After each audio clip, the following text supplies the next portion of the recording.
여러분, 성경에 여러 가정이 나오죠. 여러 가정 중에서 가장 이상적인 부부로 이루어진 가정은 어떤 가정이겠습니까? 놀랍게도 성경엔 정말 여러 가정이 나오는데 대개의 크리스찬들은 일치를 하는 게 이삭과 리브가의 가정이 가장 이상적입니다라고 그렇게 이야기를 합니다. 실제로 이삭의 가정은요, 만남부터가 철저하게 하나님을 의지한 만남으로 그렇게 준비되고 찾아가고 했던 만남입니다. 하나님의 뜻에 따라 믿음으로 준비된 신랑과 신부가 만나서 모든 가족의 축복 속에 결혼식을 올리고, 성경에서 정말 보기 드문 게, 성경은 벌써 몇 년, 2000년, 4000년 해갖고 6000년 전의 시대 아닙니까? 그, 그 시대에 정말 보기 드문 일부 일처의 가정으로 평생을 한 남편과 한 아내가 깊이 사랑하면서 오랫동안 해로한 삶을 살았던 가정. 그래서 이 시대에도 결혼을 준비하는 사람들은 크리스찬이라면 우리 가정도 이삭의 가정과 같이 되게 해주세요라고 그렇게 기도를 합니다. 그리고 성경을 가만히 읽어보면 정말 이들은 큰 복을 받았습니다.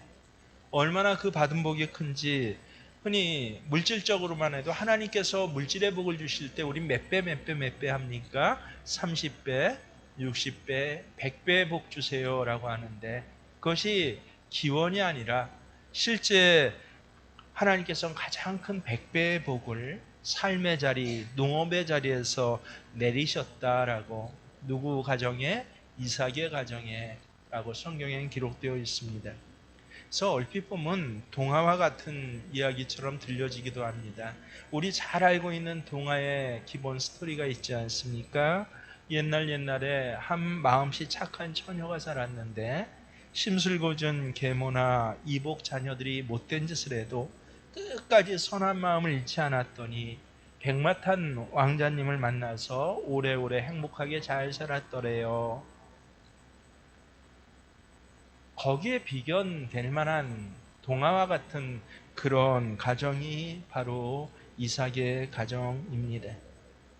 근데 우리가 분명히 기억해야 할 것은요, 여러분 기억하십시오. 동화 같은 이야기는 있어도, 특별히 앞으로 결혼하고 지금 결혼해서 또 잘 살고 있는 분들 반드시 새기세요. 동화와 같은 이야기는 있어도 동화 같은 인생은 없다라고 하는 것입니다. 여러분, 동화가 왜 동화입니까? 동화를 국어사전에서 찾아보면 두 가지 뜻이 거기 정확히 새겨져 있습니다.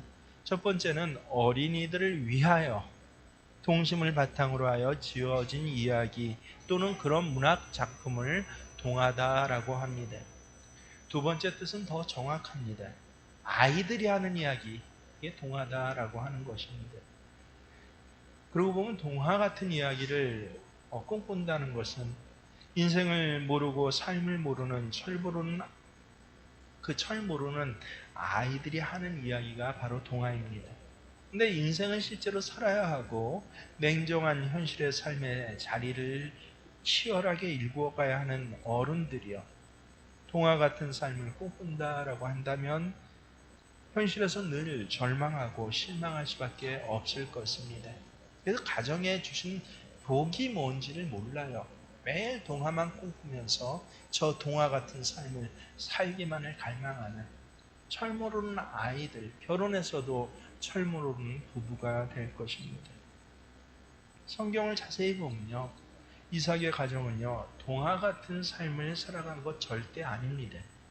오늘 창세기 26장이 시작하는 첫 절을 보면 거듭되는 불길한 단어로 이삭의 가정이 시작되고 있습니다. 1절에 보세요. 26장 1절. 아브라함 때 뭐 했다고요? 첫 흉년이 들었더니 그 땅에 또 흉년이 들매. 이 흉년이 반복되고 있습니다. 아브라함 때 첫 흉년이 들었더니, 아버지 아브라함 때 첫 흉년이 들었을 때 이 아브라함은 많이 흔들리고 많이 쓰러졌습니다. 하나님이 젖과 꿀이 흐른 땅 거기서 살라라고 했는데 이 흉년 때문에 거기를 떠나서 애굽으로 내려갑니다. 아내 사례를 갖다가 내 누이다라고 거짓말을 합니다. 그래서 어떻습니까? 아내도 뺏기고 대가 끊기는 위기, 약속의 반열에서 탈락될 위기를 2000년 때 아브라함은 그렇게 그 위기의 길을 걸어갔습니다. 이때 다행히 하나님께서 아브라함을 긍휼히 여기셔서 애굽 왕의 꿈에 나타나셔서 아내 사례를 다시 찾아주시고 온갖 예물까지 다 받게 하셔서 애굽에서 가나안 땅으로 다시 돌아올 수 있게 은혜를 베풀어 주셨습니다. 아마 이삭은 어려서부터 아버지로부터 이 신비로 왔던, 야, 초중년 때 내가 사실은 이렇게 걸려 넘어질 뻔했어 라고 하는 이야기를요, 귀에 못이 박히도록 들었을 것입니다. 그런데 수십 년이 지나서 오늘 또 다시 이삭의 가정에 같은 흉년이 또 찾아왔다는 것이에요. 여러분, 가나안 땅은 젖과 꿀이 흐르는 땅입니다. 젖과 꿀이 흐르는 땅에 흉년이, 그것도 성경에 기록될 만한 몇십 년 만에 흉년이 다시 왔다라고 하는 것은 요새로 의미하면요, 기상이변과 같은 것이에요. 아주 특별하고 예기치 못한 사건과 같은 것입니다. 이 두 번째 흉년을 맞이하여서 이삭은 어떻게 합니까? 다행히 어려서부터 신앙교육을 이삭은 참 잘 받았어요. 그래서 아브라함과 같은 실수를 그대로 반복하진 않습니다. 모르는 척 애굽에 잠시 내려가지 않았습니다. 근데 또 한편으로요, 그렇다고 이 흉년을 대단한 믿음을 가지고 굳세게 버텨낸 것도 아닙니다. 여러분, 오늘 26장에서 이삭이 있는 지역은 그랄 지역이에요. 부엘라 헤로이, 정확히 지금 지명으로도 그렇습니다. 우리로 따지면, 여러분, 우리 강원도를 가나안 땅이라고 한다면 강원도 제일 접경 지역에 있는 땅이 어디예요? 큰 수도권과 연계된 이 경기도하고 맞닿은 가평쯤 되는 곳에, 그래서 어떤 이는 가평을 경기도라고 하는데 강원도예요. 그 가평쯤 되는 곳에 머물고 있었다라고 하는 것입니다. 그래서 조금만 내려가면 수도권이에요. 야, 물산이 풍부합니다. 애굽은 가뭄이 없는 나라가 바로 애굽입니다. 그래서 조금만 잠깐 내려갔다 오면 되지. 아브라함이 그랬거든요. 근데 이삭은 그러지 않았습니다. 그렇다고 접경 지역에서 이 믿음의 땅으로 완전히 건너온 것도 아닙니다. 가나안 땅에 극심한 흉년이 들었어요. 강원도에 극심한 흉년이 들었다 하면 그래도 저 가평은요, 접경 지역이라 흉년의 여파가 덜할 겁니다. 위로 올라올수록 어디요? 춘천, 화천, 양양, 이 화천으로 올라올수록 흉년 더 심각하고 아주 구체적으로 이 이삭의 집안을 괴롭히고 있습니다. 창세기가 흉년이 들었더라라고 하는데 그 26장 2절부터 4절까지 보면 하나님께서 이 흉년의 때 아예 이삭에게 나타나셔서 말씀하십니다. 야, 네 아비 아브라함처럼 가나안 땅에 가서, 애굽 땅으로 건너가서는 안 돼. 너는 가나안 땅에 있어야 돼라고요. 이삭은 정말 흉년 한가운데서 하나님께서 명령하신 이 명령 하나를 붙잡고 그 흉년을 온몸으로 버텨내며 가나안 땅에 머물렀습니다. 그러자 하나님께서 이삭에게 복을 주셨는데 그 복이 창세기 26장 12, 13절에 기록되어 있습니다. 이삭이 그 땅에서 농사하여 그 해에 뭐라고 나와 있습니까? 100배나 얻었고 여호와께서 복을 주심으로 그 사람이 창대하고 왕성하여 마침내 거부가 되었다. 역시 하나님 말씀을 붙잡은 것이 진리입니다. 그래서 그 해에, 그 가뭄의 해에, 그 땅에서, 그 척박한 땅에서 농사를 지었는데 얼마나 잘 되었는지 성경 그대로 저는 믿습니다. 100배의 결실을 얻었다라고 하는 것입니다. 양과 소도 아주 많아졌습니다. 그래서 그 어려운 가운데서 믿음을 붙잡았더니 하나님 100배나 주셔서 이제 행복하게 잘 먹고 잘 살았대요 라고 끝났으면 정말 동화와 같을 뻔했습니다. 그런데 또 문제가 거기 심각하게 생깁니다. 이삭이 형통해 가는 것을 보자 그랄 주민들이 아주 마음이 척박해졌습니다. 그래서 이삭을 손가락질하면서 밀어내기 시작한 것입니다. 그게 15절이에요. 그 아버지 아브라함 때 그 아버지의 종들이 판 모든 우물을 막고 흙으로 메었더라. 100배 결실을 거두게 했던 그 우물을 메어버렸습니다. 뿐만인가요? 그날 왕 아비멜렉이 왕이에요. 이번에 왕이 공개적으로 나와서 그를 적대시합니다. 이른바 공권력을 투입해갖고 물러나라 라고 이야기를 하는 게 16절이에요. 아비멜렉이 이삭에게 이르되 내가 우리보다 크게 강성한 즉 우리를 떠나라. 이삭은 가나안 사람들 입장에서 보면 이방인이고 이중인이에요. 어쩔 수 없이 그동안 이루어놓은 삶의 터전을 빼앗기고 이제 그랄 땅에서 골짜기로 그렇게 옮겨가야 했습니다. 그게 17절이에요. 이삭이 그곳을 떠나 그랄 골짜기에 장막을 치고 거기 거류하며. 여러분 굉장히 억울한 일입니다. 이삭은 잘못한 거 하나도 없어요. 14절을 보면 성경이 아예 고발을 합니다. 뭐라고 합니까? 이 모든 것이 어떻다고요? 블레셋 사람들이 시기했기 때문이라 라고 합니다. 여러분 같으면 어떻게 하겠습니까? 이 시기와 심지어 블레셋의 이 공권력까지 나를 탄압하고 있는데 차라리 이외에 전 그런 분들 사실은 지난 15년간 몇 분을 봤어요. 하천에 이주해 온 분들이 있어요. 참 이 전원 생활을 꿈꾸며 왔든지 아니면 여러 사정에 의해서 왔든지 새로운 인생을 시작하기 위해서 온 분들인데 모든 것들을 정리해서 왔는데 화천 땅에서 지역민들에게 뭐 장사를 해서 좀 잘 됐더니 옆에서 시기를 하고 뭐 저 집은 중국산을 쓰네 뭐네 하고 다 퍼뜨려 갖고 굉장히 어려움을 많이 겪었던 그런 분들을 봤습니다. 모든 퇴직금이고 모두 쏟아부어서 해서 집 조그만 거 하고 농토를 샀는데 여기서 좀 편히 지내보자라고 농사 지으면서 이제 새삼 살아보자라고 했더니 동네 주민들이 들고 일어나서요. 뭐 마을 무슨 여기에 참여를 안 한다, 협조 뭐 돈을 안 낸다, 뭐 한다 해가지고 그래서 어떻게 됩니까?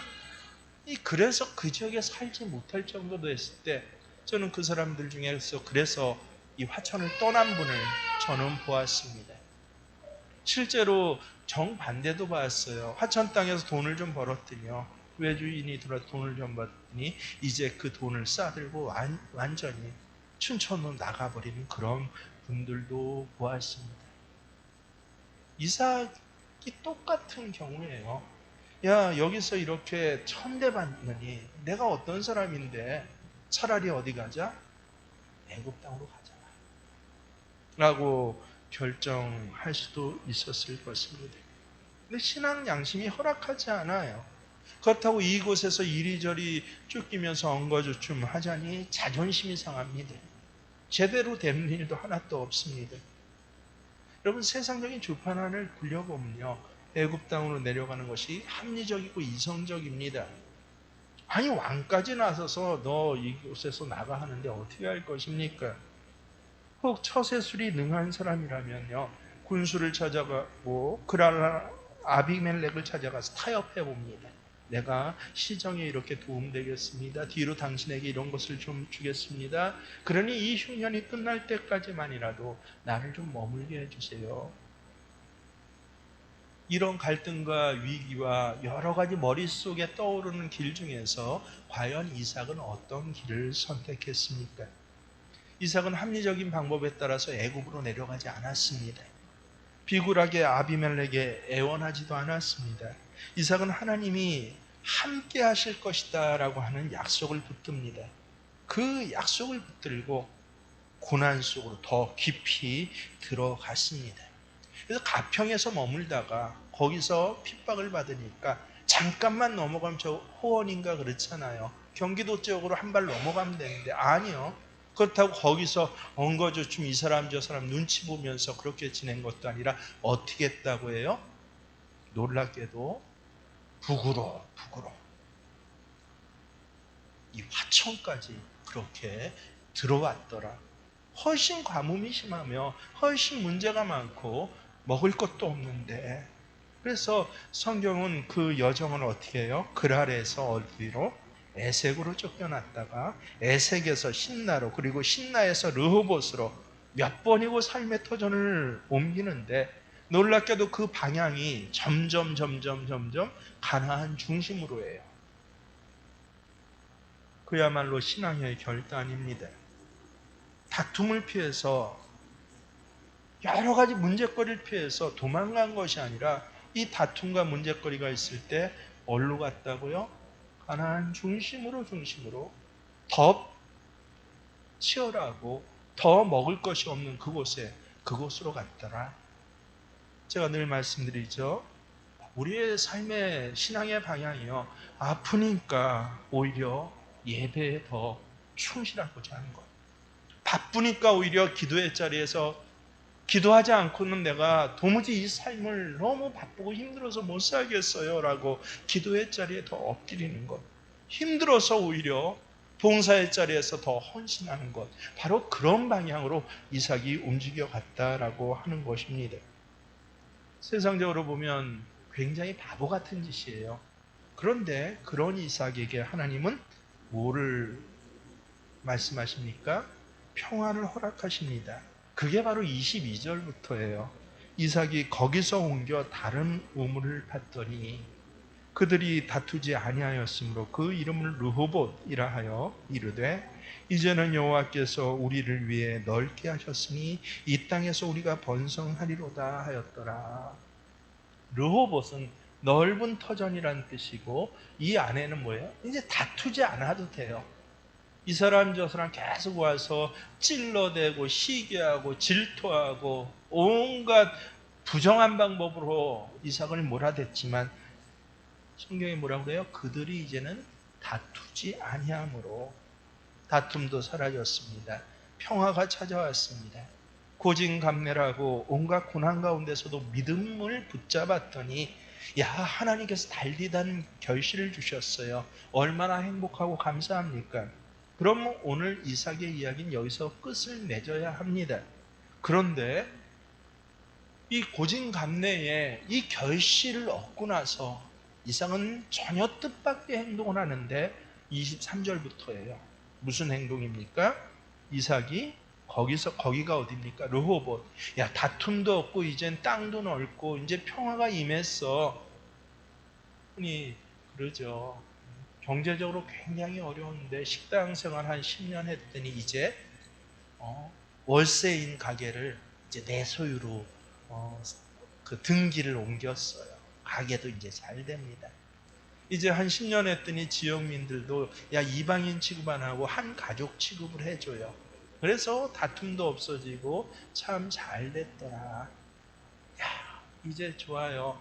이 모든 게 하나님 앞에 어려울 때도 예배드리고 했더니 하나님께서 내게 끝내는 주신 은혜였어요. 이렇게 감사하고 찬양하고 끝날만 하잖아요. 근데 이삭이 뭐 했다고요? 거기서부터, 이 르호봇에부터 브엘세바로 올라갔다라고 하는 것입니다. 이삭은요, 르호봇의 작은 성취에 이것을 만족하고 깔고 누리면서 거기서 살기를 원하지 않았다라는 것입니다. 남들 보기엔 꽤 괜찮은 성공을 거뒀음에도 불구하고 이삭의 발걸음은 오히려 르호봇에서 가나안 땅 더 깊은 곳으로, 그렇게 흉년이 더 심한 곳으로 들어갔더라. 이것은 그에게 완전한 모험이었습니다. 왜 브엘세바로 그렇게 그 어려운 땅을, 하나님 지금 여기서 이렇게 참 잘 먹고 잘 살라고 복을 주셨는데요, 그 복을 그냥 던지고 브엘세바로 올라가야 합니까? 여러분, 브엘세바라는 지명이 처음 나온 것이, 그래서 브엘세바가 된 것이 창세기 21장이에요. 아브라함이 블레셋 왕 아비멜렉에 이 양과 소를 값으로 주고 맹세에서 산 우물이에요. 그래서 히브리어 브엘은 무엇입니까? 우물이고 세바는 맹세예요. 맹세의 우물이라고 해서, 그래서 이 맹세의 우물이 가나안에서 아브라함 소유의 첫 땅이 됐고, 그리고 거기에 바로 아내 사레가, 거기 사라가 묻혔습니다. 그뿐만 아닙니다. 좀 더 왜 아브라함이 그 땅을 샀냐라고 앞을 찾아보면요, 아브라함과 이삭이 위대한 경험을 체험한 곳이에요. 이삭을 번제로 드리라 해서 번제를 드린 곳, 그 지역이 바로 브엘세바입니다. 이삭을 번제로 드렸더니 하나님께서 여호와 이레로 준비하셨어요. 양을 준비하셔서. 그래서 아브라함은 드렸고 하나님께서는 받으셨고, 이삭은 다시 부활의 능력으로 살아서 아브라함에게 보내져서 그 가문의 기둥이 되게 하신 그 장소가 바로 브엘세바입니다. 위대한 예배가 있었던 곳, 하나님을 만났던 곳, 하나님과 동행했던 바로 그 땅, 그 약속의 땅으로 이삭은 이 르호봇의 대단한 성취, 나름대로 이제 내 대에는 돈 걱정 안 하고 살아도 돼라고 하는, 남들하고 다툴 일 없이 그냥 내 것 지키며 살아도 돼라고 하는 이 성취를 놔버리고 바로 그 브엘세바로 올라갔더라라고 하는 것입니다. 여러분, 브엘세바의 뜻을 이제 알겠습니까? 내 가문의, 그리고 내 신앙의 처음 시작점입니다. 하나님이 나를 처음으로 만나 주신 것입니다. 이 브엘세바로 올라갔더니 어떤 일이 벌어집니까? 하나님께서요, 기다리셨듯이 그를 맞아주시며 소중한 축복을 선포하는 게 24절입니다. 이 24절의 말씀을 한 목소리로 정독해서 있습니다. 그 밤에 여호와께서 그에게 나타나 이르시되 나는 내 아버지 아브라함의 하나님이니 두려워하지 말라.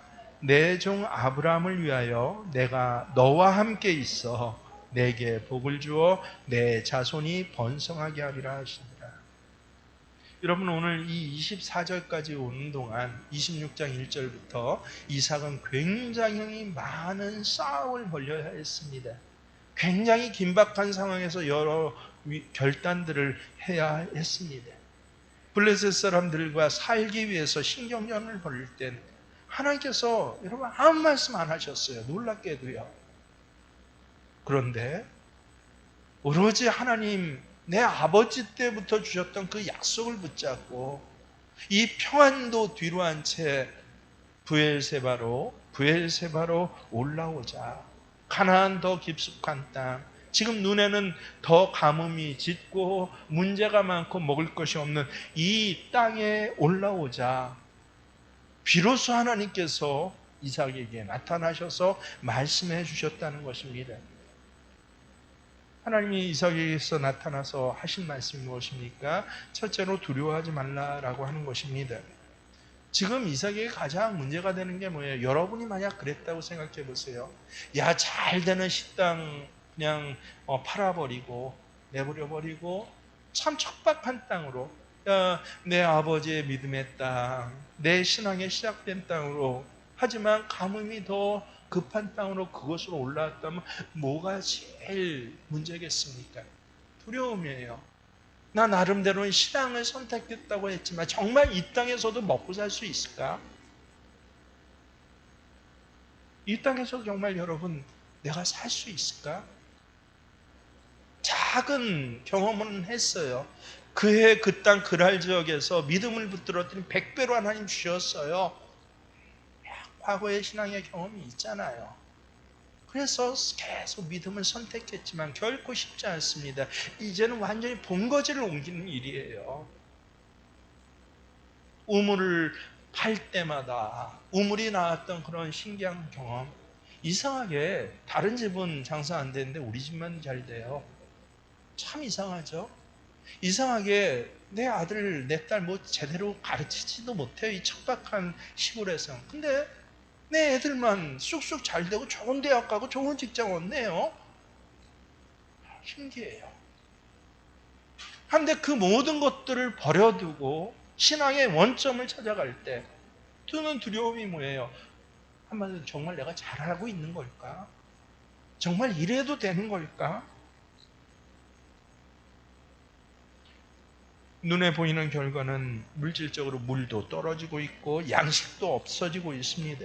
그 마음속에 내가 정말 말씀을 붙잡고 있는 게 한 걸음 더 이 척박한 곳으로 옮기고 힘든 곳으로 옮긴 게 정말 옳은 결정일까 하는 두려움이 있었던 거예요. 그러자 하나님이 나타나셔서 하신 첫 번째 말씀이 두려워하지 마. 왜요?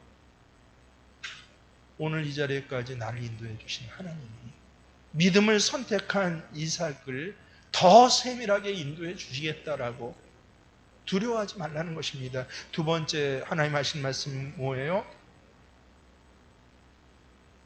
내가 너와 함께 하여서. 놀랍게도 여러분 여기 26장 이전까지는요 하나님은 어떤 하나님이셨어요? 아브라함의 하나님. 성경을 해서 잘 보셔야 돼요. 늘 제가 성경 큐티하면서 장절 나누기를 외우도록 하고 그러지 않습니까? 25장까지는 아브라함의 하나님이에요. 아브라함이 믿음의 조상이 된 것은 아브라함이 그릇이 커서 아니면 성품이 믿음적이라 아니에요. 네 아비 아브라함과 함께하여서 아브라함 네 아버지가 믿음의 사람으로 받은 것처럼 이제부터는 어떻게 하시겠다는 거야? 내가 너 이삭과 함께하여 너 이삭과 함께하여서 그래서 이젠 이삭의 하나님이라고 그렇게 하나님께서 함께 하시겠다라고 분명하게 약속해 주신 것입니다. 세 번째 약속이 무엇입니까? 이제는 아브라함에게 복을 줘. 이삭은 그동안 이른바 흘러내리는 복만 받았어요. 그래서 신앙의 어미압이 잘 두는 것은 그 자녀에게 얼마나 복인지 모릅니다. 근데 기억하십시오. 잠깐 흘러내리는 복이에요. 근데 진짜 복은요 당대에 그치지 않습니다. 자녀 때 더 어떻게 한다고 그랬죠? 더 확장이 되고 깊이 뿌리 내리고 더 귀한 영향력을 갖게 된다라고 하는 것입니다. 하나님 오늘 하신 말씀이 아브라함에게 뭐라고 그러셨어요? 내가 너 지시할 땅으로 가라. 네가 큰 민족을 이루게 해주겠다라고 하셨는데 그런데 오늘 이삭에게 나타나셔서 뭐라고 하십니까? 이제 내가 그 아비 약속을 구체적으로 너를 통해서 이루어질게. 너에게 복을 주어 네 자손을 번성하게 해주겠다라고 하는 약속인 것입니다. 더욱이 이 약속을 받자 더 놀라운 일이 일어났는데 그게 25절이에요. 25절 함께 읽습니다. 이삭이 그곳이 어디입니까? 그곳이 어디예요? 부엘세바에. 그 부엘세바에 계속 시작. 부엘세바에 제단을 쌓고 여호와의 이름을 부르며 거기 장막을 쳤더니 이삭의 종들이 거기서도 우물을 받더라. 부엘세바 너무도 척박한 곳이었지만 근데 이제부터는 거기에 머물면서 장막을 쳤다는 터전을 삼았다는 것입니다. 내 어미가 약속을 붙잡고 묻힌 곳입니다. 아브라함이 훨씬 더 많은 대가를 지불하고 땅을 산 그곳입니다. 하나님께서 이삭을 바치라고 해서 그 모리아산이 있는 그곳이 바로 부엘세바인데 이제 거기에 제단을 쌓았더니 아브라함은요 여러분 12장부터 보면 제단 쌓는 사람이에요. 12장 맨 처음에 아브라함의 한 행동이 무엇이에요? 아브라함이 첫 가나안 땅에 도착해서 한 일이 제단을 쌓고 하나님의 이름을 불렀더라. 우리로 하면 무엇입니까? 예배드렸다는 거예요. 근데 그 후로 몇 번을 옮겨 다니는데 그때마다 아브라함에게 항상 등장하는 것이 아브라함이 그곳에서 제단을 쌓고 하나님의 이름을 부르니. 그래서 아브라함은 우리는 복의 근원이라고 하지만 저는요 제단 쌓는 사람이다. 여지껏 이삭의 제단은요 아브라함 아버지가 쌓은 제단을 그냥 함께 참여하고 맛보기만 했어요. 흉내만 냈어요. 근데 놀랍게도 이 브엘세바에서는 어떻게 했다고요? 이삭이 거기 제단을 쌓고 하나님의 이름을 불렀더라. 예배의 은혜가 이제부터는 이삭에게 부어주신 하나님의 은혜와 동행하심으로 그렇게 시작되었더라라고 하는 것입니다. 흔히 제일 복된 가정이 어떤 가정인 줄 아세요? 우리 가정, 우리 교회도 있는데 엄마 아빠가 자녀들 사이에 두고 함께 예배드리는 가정입니다. 세상에 그것보다 복된 가정이 없었어요. 이삭은 아버지 아브라함과 엄마 사라 사이에서 독자 아니에요. 그것도 그 사이에서 예배드리면서 애들이 뭐 알겠어요. 찬송 부르면 어떻게 불러요? 큰 소리로 찬송 가사도 모르면서 흉내냈어요. 내 영혼이 은총 입어. 3살짜리가 내 영혼이 은총 입어를 큰 소리로 부른다고 해보세요. 보기엔 참 이쁘겠죠. 근데 그것을 알고 부를까요? 오늘 우리가 첫 찬송이 지금까지 지내온 것 한데 아마 인생의 시간들이 깊은 분일수록 이 찬송을 보면서 다 눈물을 흘릴 거예요. 정말 한국 전쟁으로부터 어떻게 이 모진 시대를 내가 믿음을 떠나지 않고 붙잡아서 지금 이 자리에까지 있는 거. 근데 3살짜리가 지금까지 지내온 것 주의 크신 은혜라라고 한다고 해보십시오. 그 자리는 복을 받았어요. 하지만 그 찬양은 자기 것일까요? 이삭은 드디어 어땠다는 거예요? 그 아브라함과 사라 사이에서 배웠던 믿음을 자기의 찬송으로 연주하기 시작했다는 것입니다. 그 믿음의 행위를 이제 자기의 행위로 살아가기 시작했더라. 이 모든 설명을 단 한마디로 뭐라고 합니까? 이삭이 거기서부터 브엘세바로 올라갔더니, 여러분 참 재밌는 게 이 성경을 살펴보면요, 브엘세바는요 올라가는 곳 아니에요. 그랄보다 훨씬 더 해발 150m나 밑에 있는 지역입니다. 브엘세바는. 그러니까 위에서 그랄에서 브엘세바로 어떻게 했다고 그래요? 내려갔더니 해야 되는데 성경은 뭐라고 합니까? 올라갔더니. 브엘세바는 올라가는 곳이에요. 지리적으로 밑으로 있을지라도 영적으로 그리고 신앙적으로는 올라가는 곳이 바로 브엘세바입니다. 그래서 이때부터 이스라엘은 이 측량법이 생겼어요. 어디에 있든지 마치 우리나라하고 비슷해요. 여러분 부산에서 서울 올라갑니까? 내려갑니까? 서울 올라간다고 그러죠. 저 강원도 고성에서 서울 올라갑니까? 내려갑니까? 서울 올라갔다 왔다 그러죠. 이런 법이, 측량법이 생긴 거예요. 바로 이 이삭 때부터. 브엘세바로, 저 두로시돈이 맨 이스라엘 위에 지경이, 거기서 예루살렘 가도 예루살렘으로 뭐 했다고 해요? 올라갔다라. 맨 밑이 저 그랄 지역이라고 그랬죠. 맨 서쪽이 맨 동쪽, 서쪽이 블레셋 지역, 모압 암몬 지역인데 거기서부터 예루살렘으로 올라갔더라. 단어만 올라가는 것이 아닙니다. 예루살렘과 가까워지는 것은 올라가는 것입니다. 반대로 예루살렘과 멀어지는 것은 내려가는 삶이에요. 꼭 기억하십시오. 교회와 가까워지는 것은 올라가는 삶입니다. 교회와 마음이 멀어지고 몸이 멀어지는 것은 저 화려한 수도권 안으로 유흥지로 갈지라도 그것은 내려가는 삶입니다. 말씀과 가까워지면 올라가는 것입니다. 말씀과 멀어지면 내려가는 것입니다. 기도의 자리와 가까워지면 그 인생은 올라가는 것이에요. 기도의 자리와 멀어지면 그 인생은 내려가는 것입니다. 여러분 기억하십시오. 이삭은 결코 평탄한 삶을 산 사람이 아니에요. 정도의 차이는 있지만 그는 굉장히 굴곡 있는 삶을 살았습니다. 삶의 터전을 3번씩이나 빼앗긴 헐. 장사가 안 돼 접은 게 아니에요. 잘 되니까 와서 빼앗아 간 것 아닙니까? 너무도 억울하잖아요. 이런 환난을 당하기도 했습니다. 그러나 이삭은 하나님께 그때마다 어떻게 했다고요? 올라감으로. 그 방향이 늘 올라가는 것이에요. 그 굴곡진 삶을 오히려 평탄하게 만들었습니다. 하나님께 더 깊숙이 나아감으로 환난의 삶을, 안주의 삶을 평화의 삶으로, 그리고 믿음의 가문으로 그 삶을 세워갑니다. 오늘 말씀의 결론이 바로 여기 있습니다.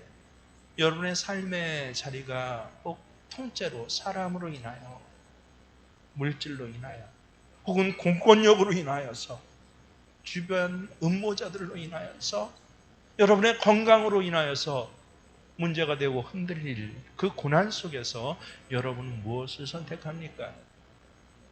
어떤 이들은 내려가는 삶을 선택합니다. 먹고 살기가 힘들어서 점점 내려갑니다. 건강이 좋지 않아서 점점 내려갑니다. 사람에게 상처당하고 배신당했기 때문에 점점 내려갑니다. 아니요, 그것은 어떤 이들의 삶입니다. 여러분의 삶은 브엘사바를 향한 삶이 되어야 합니다. 오늘 본문 23절로 33절은요, 브엘세바로 시작해서 브엘세바로 마침표를 찍습니다. 지난주 설교 내용 기억하십니까? 성령으로 시작했으니 뭐로 맞춰야 돼요? 우리는요, 믿음으로 맞춰야 하는 것입니다.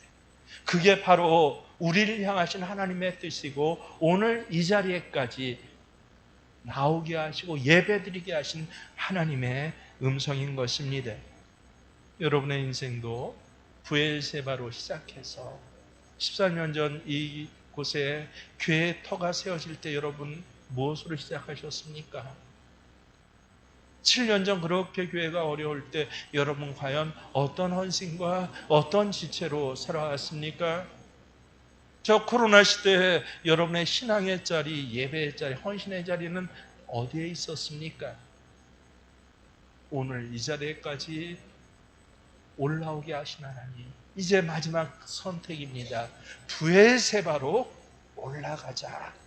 귀한 고백이 저와 여러분의 고백 되시길 주의 이름 축원합니다.